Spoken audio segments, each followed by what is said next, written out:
ಕೊರಟಗೆರೆ ಪ್ರಚಾರ ಸಭೆಯಲ್ಲಿ ಮೈತ್ರಿ ಅಭ್ಯರ್ಥಿ ವಿ ಸೋಮಣ್ಣ ಭಾಷಣ. ದೇವೇಗೌಡರು ನಿನ್ನೆ ಸಾಯಂಕಾಲ ಮೋದಿಯವರ ಜೊತೆ ಕಾರ್ಯಕ್ರಮದಲ್ಲಿ ಭಾಗಿಯಾಗಿ ದೇಶಕ್ಕೆ ಸಂದೇಶ ಕೊಟ್ಟಿದ್ದನ್ನ ನೋಡಿದ್ದೇವೆ. ದೇಶ ಇವತ್ತು ಸುಸೂತ್ರವಾಗಿ ನಡೀತಾ ಇದೆ. ಅದಕ್ಕೆ ನರೇಂದ್ರ ಮೋದಿಯವರ ಕಾರ್ಯವೈಖರಿಯೇ ಕಾರಣ. 3ನೇ ಬಾರಿ ಕೂಡ ನರೇಂದ್ರ ಮೋದಿಯವರನ್ನ ಪ್ರಧಾನಿಯಾಗಿ ಮಾಡಬೇಕು ಅಂತ ದೇವೇಗೌಡರು ಸಂಕಲ್ಪ ಮಾಡಿದ್ದಾರೆ. ಸಿದ್ದರಾಮಯ್ಯನವರು ನಿನ್ನೆ ಒಂದು ಮಾತನ್ನು ಹೇಳಿದ್ದಾರೆ. ಸೋಮಣ್ಣನವರು ಎಲ್ಲಿ ಅಭಿವೃದ್ಧಿ ಮಾಡಿದ್ದಾರೆ, ಏನು ಕೆಲಸ ಮಾಡಿದ್ದಾರೆ ತೋರಿಸಿ ಅಂದಿದ್ದಾರೆ. ಸುಮ್ಮನೆ ದುರಹಂಕಾರದ ಮಾತುಗಳನ್ನು ಆಡಬಾರದು. ನಿಮ್ಮ ವರುಣ ಕ್ಷೇತ್ರದಲ್ಲಿ 1,000 ಮನೆಗಳನ್ನ ಕಟ್ಟಿಸಿದ್ದೇನೆ. ನೀವೇ ಶಾಸಕರಾಗಿದ್ದಾಗ ಒಂದು ಕಾರ್ಯಕ್ರಮದಲ್ಲಿ ನನ್ನನ್ನೇ ಕೊಂಡಾಡಿದ್ದೀರಿ. ಸೋಮಣ್ಣ ಎಲ್ಲಿಯವನು ಅಂತ ನಿನ್ನೆ ಕೇಳ್ತಿದ್ದಾರೆ. ನಾನು ಇಲ್ಲಿಯವನು ಸ್ವಾಮಿ, ಕರುನಾಡಿನವನು. ನೀವು ಎಲ್ಲಿಯವರು? ಬಾದಾಮಿಗೆ ಯಾಕೆ ಹೋಗಿದ್ರಿ? ಕೊಪ್ಪಳದಲ್ಲಿ ಯಾಕೆ ಸೋತಿರಿ? ನೀವು ರಾಜ್ಯದ ಮುಖ್ಯಮಂತ್ರಿ, 7.5 ಕೋಟಿ ಜನರ ಮುಖ್ಯಮಂತ್ರಿ. ಹೀಗಾಗಿ ಏಕವಚನ ಬಳಕೆ ಮಾಡೋದನ್ನ ನಿಲ್ಲಿಸಬೇಕಾಗುತ್ತೆ. ನಾನು ಕೂಡ ನಿಮ್ಮ ಜೊತೆ ಕೆಲಸ ಮಾಡಿದ್ದೀನಿ. ಈ ಹಿಂದೆ ನಿಮ್ಮನ್ನ ಸಿಎಂ ಮಾಡೋದಕ್ಕೆ 86 ಶಾಸಕರ ಸಹಿ ಹಾಕಿಸಿ ದೇವೇಗೌಡರಿಗೆ ಕೊಟ್ಟಿದ್ದು ಇದೇ ಸೋಮಣ್ಣ. ಸಿದ್ದರಾಮಯ್ಯರನ್ನ ಸಿಎಂ ಮಾಡಿ ಅಂತ ಸಹಿ ಮಾಡಿಸಿಕೊಟ್ಟೆ. ಒಂದೇ ಬೂತ್ನಲ್ಲಿ 2,000 ಲೀಡ್ ಕೊಡಿಸಿದ್ದು ಇದೇ ಸೋಮಣ್ಣ. ನೀವು ಮಾತನಾಡುವಾಗ ಅವರ ಅರ್ಹತೆ ತಿಳಿಯಬೇಕು.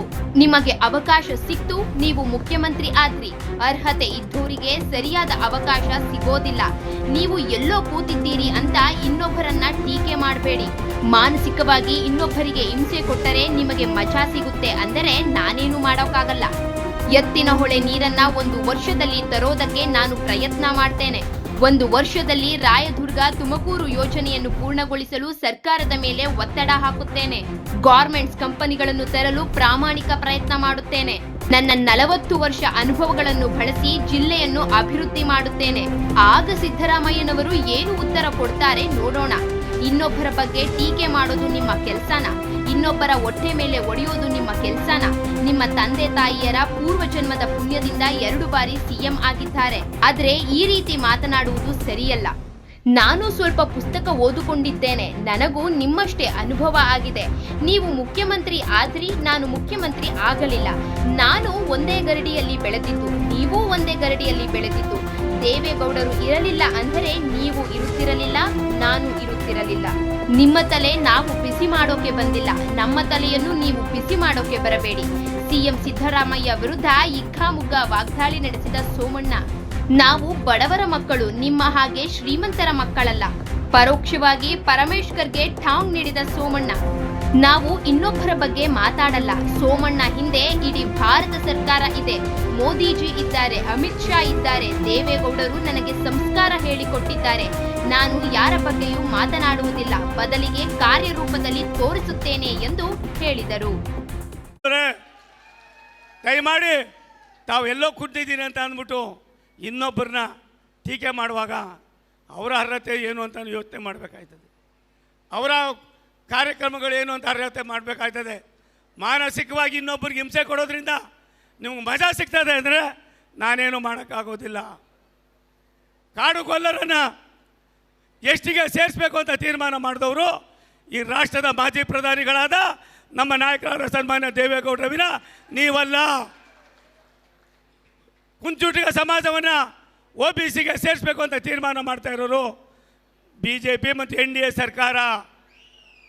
ಬಂಧುಗಳ ತಮ್ಮಲ್ಲಿ ಮನವಿ ಮಾಡ್ತೀನಿ, ಕೊರಟಗೆರೆಗೆ ಮಾತ್ರ ಸೀಮಿತವಾಗ್ತೀನಿ. ತಾಯಿ ಒಂದು 5 ನಿಮಿಷ ಪ್ಲೀಸ್ ನೀರು ಕೊಡಪ್ಪ, ನೀರು. ನಾನು ತಮ್ಮಲ್ಲಿ ಮನವಿ ಮಾಡ್ತೀನಿ. ನಿನ್ನೆ KB ಕ್ರಾಸ್ಗೆ ಬಂದು ಒಬ್ಬ ರಾಜ್ಯದ ಮುಖ್ಯಮಂತ್ರಿಗಳಾಗಿ ಬರಗಾಲ ಇದೆ, ನೀವು ಬಂದ್ರಿ ಅಂದರೆ ಬರೀ ಬರಗಾಲನೇ. ಸಿದ್ದರಾಮಯ್ಯ ಮುಖ್ಯಮಂತ್ರಿ ಆದರು ಅಂದರೆ ಬರಗಾಲ ಬತ್ತು ಅಂತಾನೆ. ಅಂಥ ಪರಿಸ್ಥಿತಿಯನ್ನು ಜನ ಎದುರಿಸ್ತಾ ಇದ್ದಾರೆ. ಜನರ 108 ಸಮಸ್ಯೆಗಳಿವೆ. ಅದರ ಬಗ್ಗೆ ಗಮನ ಹರಿಸಿ ಅಂದರೆ ಯಾವ ರೀತಿ ಮಾತನಾಡ್ತಾ ಇದ್ದೀರಿ, ತಾವು ಯೋಚನೆ ಮಾಡಿ ಅಂತ ಹೇಳಿ ನಾನು ಕೊರಟಗೆರೆ ಕ್ಷೇತ್ರದ ನನ್ನ ಮತದಾರರಲ್ಲಿ ಮನವಿ ಮಾಡ್ತೀನಿ, ವಿನಂತಿ ಮಾಡ್ತೀನಿ. ನಿಮ್ಮ ಎತ್ತಿನ ಹೊಳೆ ಕೆರೆಗಳಿಗೆ ನೀರನ್ನು ತುಂಬಿಸುವ ಕೆಲಸವನ್ನು ಕೈಗೆತ್ತಿಕೊಂಡು ಕೇವಲ 1 ವರ್ಷದಲ್ಲಿ ಯಾವ್ಯಾವ ರೀತಿ ಕೇಂದ್ರ ಸರ್ಕಾರದಲ್ಲಿ ಏನೇನು ಬೇಕೋ, ರಾಜ್ಯ ಸರ್ಕಾರ ಏನು ಬೇಕೋ ನೀರನ್ನು ತುಂಬಿಸ್ತಕ್ಕಂಥದ್ದಕ್ಕೆ ಈ ಸೋಮಣ್ಣ ನಿಮ್ಮ ಜೊತೆಯಲ್ಲಿ ಕೈ ಜೋಡಿಸ್ತೀನಿ. ಸಿದ್ದರ ಬೆಟ್ಟದಲ್ಲಿ ಸುಮಾರು ವರ್ಷದಿಂದ ಆಯುಷ್ಮಾನ್ ಭಾರತ್ ಒಂದು ಆಯುಷ್ ಪಾರ್ಕನ್ನು ಮಾಡಬೇಕು ಅನ್ನೋ ಆಸೆ ಇದೆ. ಅದನ್ನು ಕೂಡ ಚಾಲನೆ ಕೊಡ್ತೀವಿ. ಚನ್ನರಾಯನ ದುರ್ಗದಲ್ಲಿ ಟೂರಿಸಂ ಸೆಂಟರನ್ನು ಮಾಡ್ತಕ್ಕಂಥ ಅದಕ್ಕೆ ಈಗಾಗಲೇ ನಾನು ಅದರಲ್ಲಿ ಯಾವ್ಯಾವ ರೀತಿ ಬೇಕೋ ಎಲ್ಲವನ್ನು ಕೂಡ ನೋಡಿಸ್ತಾ ಇದ್ದೀನಿ. ಪ್ರಧಾನಮಂತ್ರಿ ಗ್ರಾಮ ಸಡಕ್ ಯೋಜನೆಯಲ್ಲಿ ಎಷ್ಟು ರಸ್ತೆಗಳು ಯಾವ್ಯಾವ ರೀತಿ ಇದೆ, ಏನೇನಿದೆ ಅನ್ನೋದನ್ನು ಸ್ಟಡಿ ಮಾಡಿಸ್ತಾ ಇದ್ದೀನಿ. ಅದಲ್ಲದೆ ತುಮಕೂರು ರಾಯದುರ್ಗ ರೈಲ್ವೆ ಯೋಜನೆ ಎಷ್ಟು ವರ್ಷದ್ದು, ಎಷ್ಟು ಸಾರಿ ಕೇಳಿದ್ರಿ?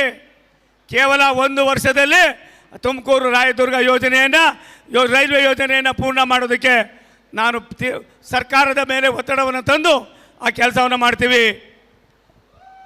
ಕೊರಟಗೆರೆ ಕಡು ಬಡವರು ವಾಸ ಮಾಡ್ತಕ್ಕಂಥ ಕ್ಷೇತ್ರ. ಒಂದು 10,000 ನನ್ನ ತಾಯಂದಿರಿಗೆ ಯುವಕರಿಗೆ ಉದ್ಯೋಗವನ್ನು ಕೊಡೋದಕ್ಕೋಸ್ಕರವಾಗಿ ಎತ್ತಿನ ಹೊಳೆ ನೀರನ್ನು ತಂದ ತಕ್ಷಣ ಇಲ್ಲಿ ಸುಮಾರು 10,000 ಜನ ಗಾರ್ಮೆಂಟ್ ಕಾರ್ಖಾನೆಗಳನ್ನು ತರ್ತಕ್ಕಂಥದಕ್ಕೆ ಪ್ರಾಮಾಣಿಕವಾದ ಪ್ರಯತ್ನವನ್ನು ಮಾಡ್ತೀನಿ.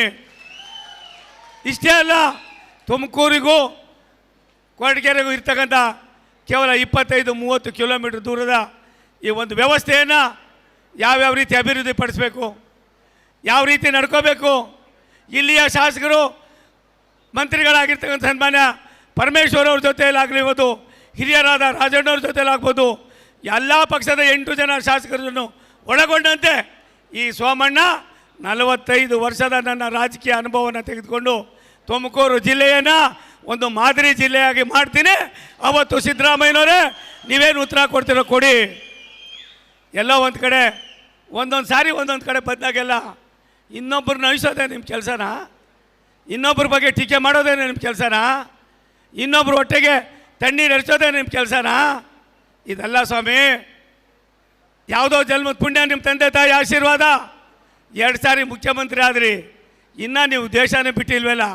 ಯಾವ ನ್ಯಾಯ ಇದು ನಿಮಗೆ? ಯಾರು ಕ್ಷಮಿಸ್ಬೋದು? ಭಗವಂತ ಮಾತ್ರ ಕ್ಷಮಿಸೋದಿಲ್ಲ. ಒಳ್ಳೆಯವರನ್ನು ಪದೇ ನೀವು ಕೆಟ್ಟವರು ಅಂದರೆ ನಮಗೇನು ಆಗೋದಿಲ್ಲ. ಒಂದಿನ ನಿಮಗೆ ರಿವರ್ಸ್ ಆಯ್ತದೆ. ಸನ್ಮಾನ್ಯ ಸಿದ್ದರಾಮಯ್ಯನವರೇ, ಎಲ್ಲಿ ಮಾಡವನೇ ಮನೆ, ಎಲ್ಲಿ ಕೊಟ್ಟವನೇ ಮನೆ? ಬನ್ನಿ ಸ್ವಾಮಿ ಹೋಗೋಣ. ಸದನದಲ್ಲಿ ಚರ್ಚೆ ಆಯಿತು, ಮತ್ತೊಂದಾಯಿತು. ಪದೇ ಯಾಕೆ ಮಾತಾಡ್ತೀರಿ? ಗೊಲ್ಲ ಸಮಾಜ, ಹಿಂದುಳಿದಿರ್ತಕ್ಕಂಥ ಸಮಾಜ ಅನ್ನೋದಕ್ಕಿಂತ ಹೆಚ್ಚಾಗಿ ಕ್ಲಿಷ್ಟಕರ ಪರಿಸ್ಥಿತಿಯಲ್ಲಿ ಜೀವನವನ್ನು ಮಾಡ್ತಾ ಇದ್ದಾರೆ. ಏನು ಮಾಡಿದ್ರಿ ನೀವು 2 ಸಾರಿ ಮುಖ್ಯಮಂತ್ರಿಗಳಾಗಿ? ಎಂತೆಂಥ ಸಮಾಜಗಳಿವೆ? OBC ಸಮಾಜಕ್ಕೆ ಏನು ಕೊಟ್ಟಿದ್ದೀರಿ? ಪರಿಶಿಷ್ಟ ಜಾತಿ ನನ್ನ ಅಣ್ಣ ತಮ್ಮಂದಿರಿಗೆ ಯಾವ ರೀತಿ ಮಾಡಿದ್ದೀರಿ? ಇವೆಲ್ಲವನ್ನು ಕೂಡ ನಾನು ಚರ್ಚೆ ಮಾಡೋದು ಗೊತ್ತಿದೆ. ನನಗೂ ಸ್ವಲ್ಪ ಪುಸ್ತಕ ಓದ್ಕೊಂಡಿದ್ದೀನಿ, ಕಾನೂನು ತಿಳ್ಕೊಂಡಿದ್ದೀನಿ. ನಿಮ್ಮಷ್ಟೇ ಅನುಭವನೂ ಆಗಿದೆ. ನೀವು ಮುಖ್ಯಮಂತ್ರಿ ಆದರೆ ನಾನು ಮುಖ್ಯಮಂತ್ರಿ ಆಗಲಿಲ್ಲ. ಎಲ್ಲ ಒಂದೇ ಗಡಿಯಲ್ಲಿ, ಸನ್ಮಾನ್ಯ ದೇವೇಗೌಡರ ಗಡಿಯಲ್ಲೇ ನಾವೆಲ್ಲ ಬೆಳೆದವರು. ದೇವೇಗೌಡರು ಸಾಹೇಬ್ರು ಇಲ್ಲ ಅಂದರೆ ನೀವು ಇಲ್ಲ, ನಾನು ಇಲ್ಲ, ಕ್ಯಾಬಿನೈ ಬರೇ ಬತ್ಲೆ ಯಾರೂ ಇಲ್ಲ. ನಾವು ಆ ಪುಣ್ಯಾತ್ಮ ಇವತ್ತು ಇನ್ನೂ ಇದ್ದಾರೆ.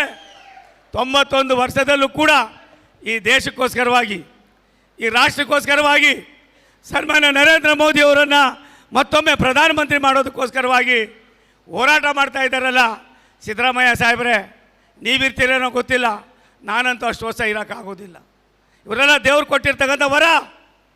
ಆ ವರವನ್ನು ಯಾವ ರೀತಿ ಉಪಯೋಗಿಸ್ಕೋಬೇಕು ಅನ್ನೋದನ್ನು ಸನ್ಮಾನ್ಯ ನರೇಂದ್ರ ಮೋದಿಯವ್ರು ಕಂಡರು.